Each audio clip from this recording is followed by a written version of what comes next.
In the previous chapter 7, denial of service attack known as DOS, we talked about how the target system, could it be a web server or an email server or a domain name server, is compromised either by saturating or compromising the network bandwidth or compromising the system resources such as the networking software, TCP or UDP, or by application resource itself, right? And so the follow-up chapter, intrusion detection, we're going to discuss how would you detect an intruder, how would you define an intruder, and we'll talk about host-based intrusion detection and a network-based intrusion detection. And we'll talk about honeypots and different classes of honeypots as well. So first thing we want to talk about in here is we want to distinguish among different types of intruder and their behavior pattern. So we'll move on to the next slide. So next slide, we talked about different classes of intruders. The professional intruders are known as cyber criminals. Either they're individuals or they're supported by foreign countries. And they're also known as advanced persistent threat.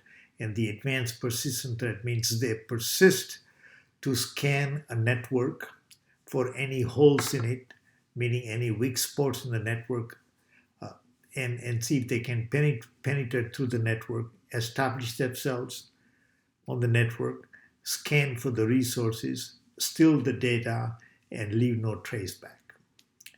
And so their aim is for identity theft, theft of financial credentials, as we've seen for the last couple of years and even last month as well.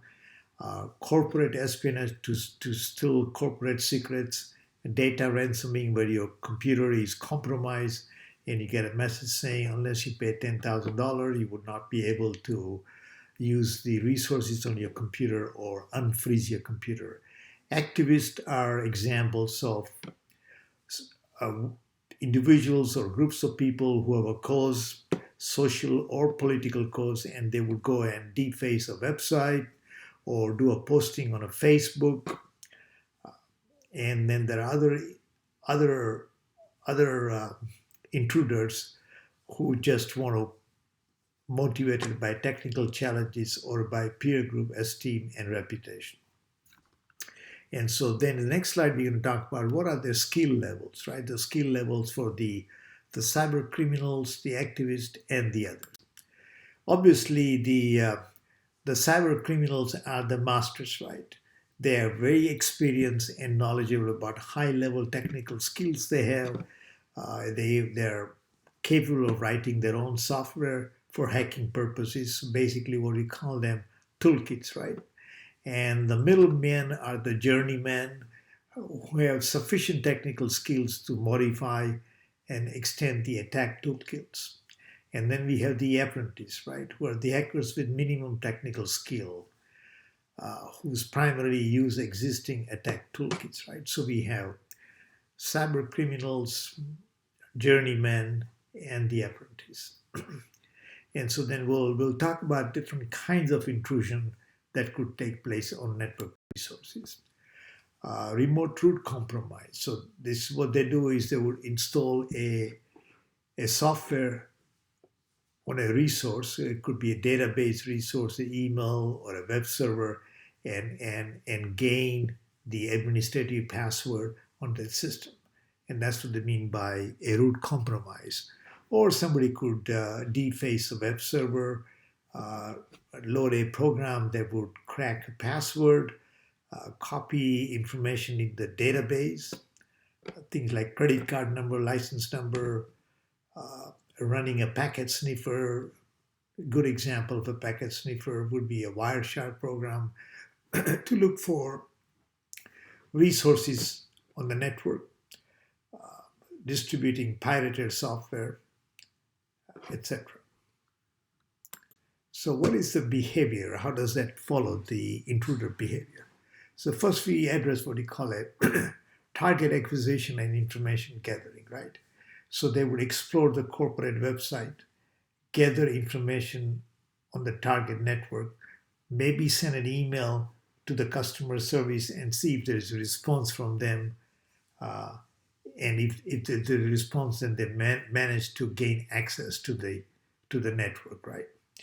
So initial access would be they would exploit any vulnerability on the network. Like, so by that I mean there would be there is a device called a firewall that sits in front of the network, and its role is to check for traffic going in and traffic and leaving the network, right? And so there may be some holes in the firewall, and they would gain access to it. Once they get access to the system or the network, then they would establish a privilege escalation. What do I mean by that? I mean they would become a root or an administrative rights onto the resources. Then they would go and install a sniffer program and basically try and map the network, meaning try and build a topology of the network and see where are the database servers, email server, web server, any other resource that has sensitive information, right? Once they have established privilege escalation, meaning become and have administrative rights, they would then gather information and begin to exploit the system. And then in order to continue to maintain access to it, they would install rootkits, programs that are normally not seen or captured by intrusion detection system. And the rootkits would be responsible for sending information from the network resources back to the hacker, right? And lastly, they would make an attempt to cover the track sub. And so they would look at the log file and delete the entries in the log file that pertains to them entering the network, right? It describes what they call by target acquisition and information gathering, and then all the way down to covering tracks. So now let's define what is the security intrusion system. So the intrusion detection system is either host-based. So what is a host? So let's talk about a host being a database server. It could be an email server, or it could be a web server. And we could monitor the data packets that are entering the host and make a record of all the entries.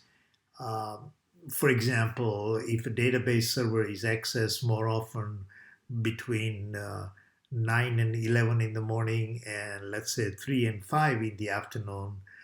So if there is any unusual activity on the database, let's say at 8 o'clock in the evening or midday, for example, then we could actually detect a potential threat on the database server, email server, a web server, or even a domain name server. So that is looking for a threat on the individual resources that reside on a network. So what is a network-based IDS? Well, almost every resource on a network is connected to what we call a concentrator, and that would be a switch. The purpose of the switch is to enable the traffic to go from one computer to the other computer. So switch is basically responsive for distribution of the traffic on a network, right? Now, if you were to install an intrusion detection system on a switch, then that's known as a network-based IDS. Since every packet of data has to go through the switch, that would mean that the IDS running on a switch could now examine the entire traffic running on the network, right? Or you could have a distributed or a hybrid IDS, so you have both a host-based and NDIS. So the role of the three components of the IDS are sensor, collect the data, then analyze the data by some given algorithm, and we'll kind of talk about that algorithm. And there is a user phase to look at the output of the algorithm and so make a determination on the behavior, right? Well, the algorithm could be what we call a false positive or a false negative. A false positive is when the data packet is not a threat and it is identified as a threat. A false negative is when the data packet is a threat, but the system does not identify that as a threat. So here it shows the behavior. So there is this overlap going on between what you call a false positive and a false negative. So what are the requirements of the IDS, intrusion detection system? It must run continuously. It must be fault tolerant. By that I mean that the IDS cannot be compromised by a hacker. It must be resistant to subversion, meaning the attacker cannot change the functionality of the IDS. It must impose a minimum overhead on the system, meaning it must not consume the bandwidth of the network. It must be the chief security officer of a corporation would, with the help of the network engineers and the network administrator, would come up with a set of rules which would be called as a system security policies. And so the IDS could be configured with that in mind. And it must be reconfigurable as the network evolves in time. So as the nature of the threat changes, then the IDS must be reconfigured to mitigate those threats, right? It must be scaled to monitor a large or a small network, provide a graceful degradation service, and allow dynamic reconfiguration, right? So in the next slides, we'll talk about the actual algorithm that is used by the IDS. So the analysis approach are two kinds, called anomaly detection as opposed to signature detection. The anomaly detection normally says, I'm going to take a sample of the traffic on the network and look at that sample and see the behavior of the network traffic. And then if I see at any given time when I take a sample of the network traffic, if the new sample of the network traffic is deviating away from the sample that I took, which I would call a baseline, then I would know that there is strange activity going on the network, right? For example, if I see too many sync ACK packets coming on, that would be a good example, right? There are too many connections to a database server, for example. The signature base is basically you have a database of known malicious data patterns. And so you would capture a packet and then look at the data patterns in that packet and compare with a known malicious data pattern. And then you will either identify that as a potential threat or not a threat. A good example would be signature would be the virus detection software that almost everybody has running on their computer. So those are data patterns of known viruses, right?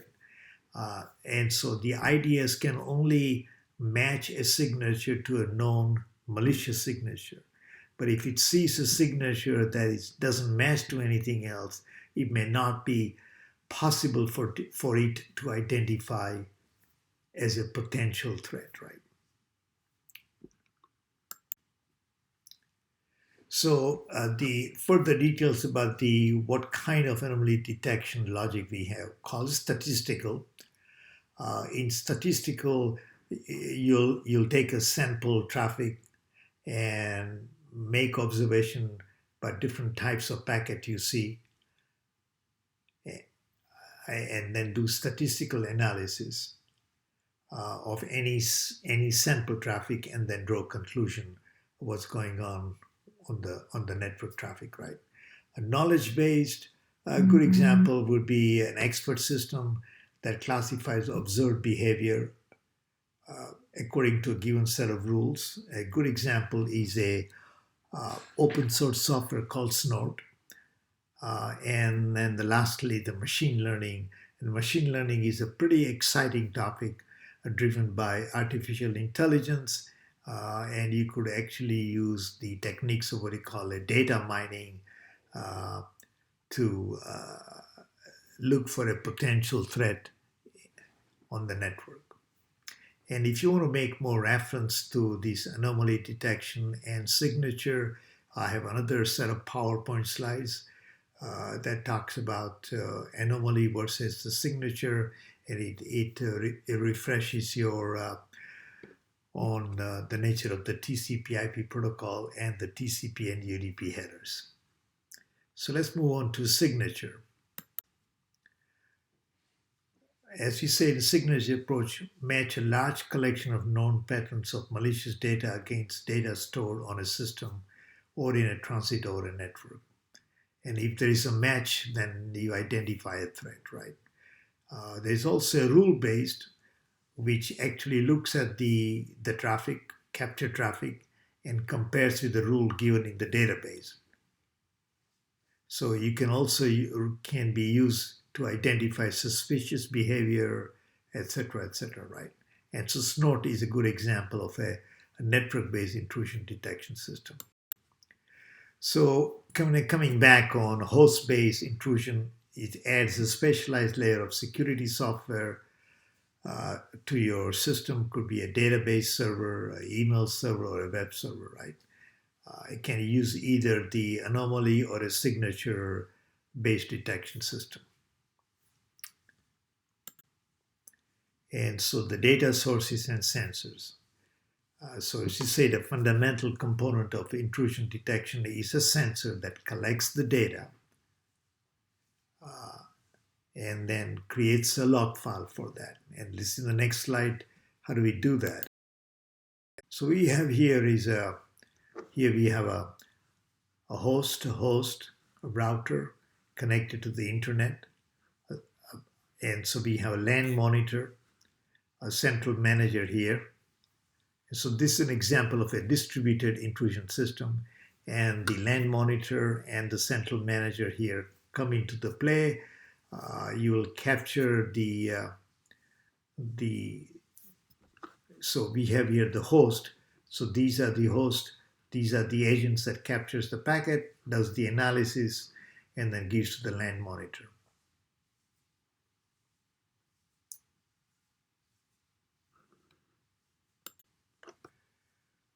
And so the network-based IDS, as I stated before, would run a piece of software that would run on a switch.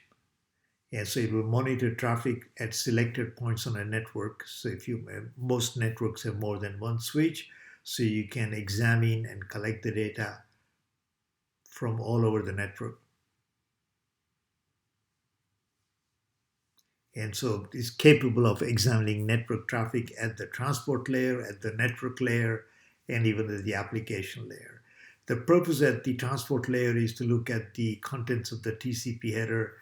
The IP layer, the network layer is to look at the contents of the IP header, basically examining the IP addresses of incoming traffic and the outgoing traffic.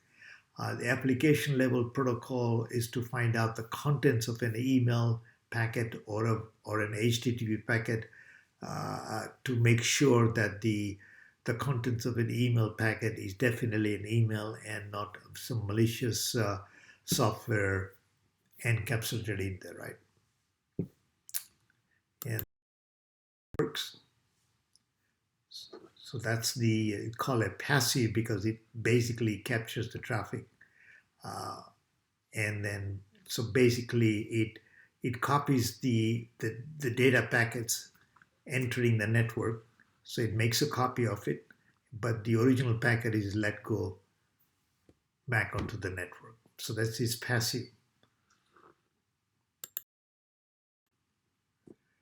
Okay, the further example of an IDS sensor.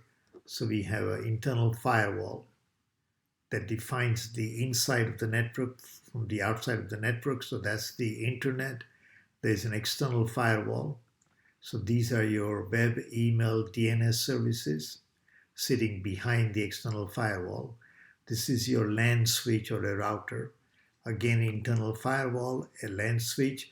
So you'll be running the IDS on these switches here.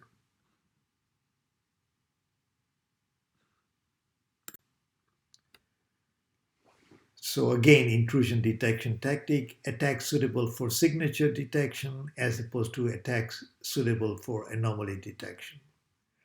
So here we talked about the application layer, transport layer, and the network layer, right? So that by mean is application layer is making sure that the content of the email server reflects the email, the SMTP header. And the transport layer is to do with the sync and ACK we talked about in the previous slides. Also in the denial of service, as we say that when one computer sends a sync packet, and if it's a spoof sync packet, the computer that is going to receive the sync spoofed packet is going to now send an acknowledgement with a sync and ACK. And if the target system never actually generated the sync packet, then the computer that sent out the sync plus ACK will send another one out, another which we call a sync spoofing flooding, right? Or the ICMP flooding, etc., right? The attack suitable for anomaly detection could be the denial of servers or scanning, but there is no clear dividing line between signature and anomaly. Signature is basically used for virus detection, and anomaly could be used for denial of service. So I'm looking into what we call stateful protocol analysis, which is a subset of anomaly detection that compares observed network traffic against predetermined universal vendor supplied profiles of protocol traffic, right? So it understands and tracks network, transport, and application layer protocol to ensure their progress as expected, right?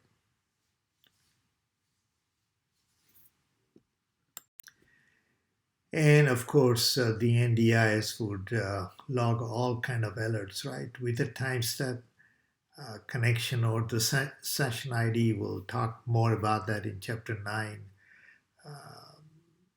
And also is stated here, source and the destination IP address. So if a client is making a request to a web server, then the NDIS would rather record the source address the request is coming from and the destination IP address the request is going to, right? So from a web client to a web server, from an email client to an email server, it would log all the TCP and the UDP port numbers or ICMP types and codes and all of that stuff, right? And so sometimes it makes sense to set up what we call honeypots.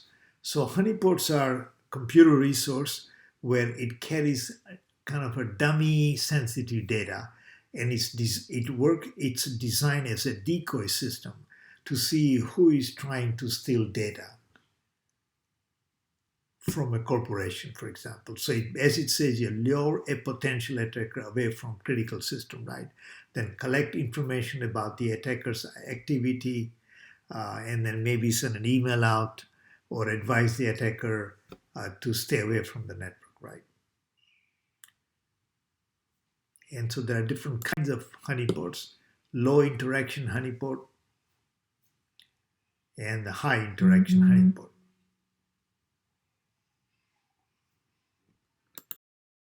Based. So here we look at an intranet. So here is the honeypot. So it would attract the traffic from a hacker in here. The hacker might see some data, but that's basically dummy data of no value. And so the network administrator could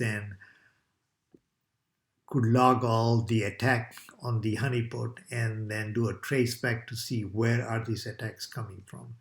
The role of the firewall is to define the internal network from the outside of the network. And I believe that's the end of the presentation on intrusion detection.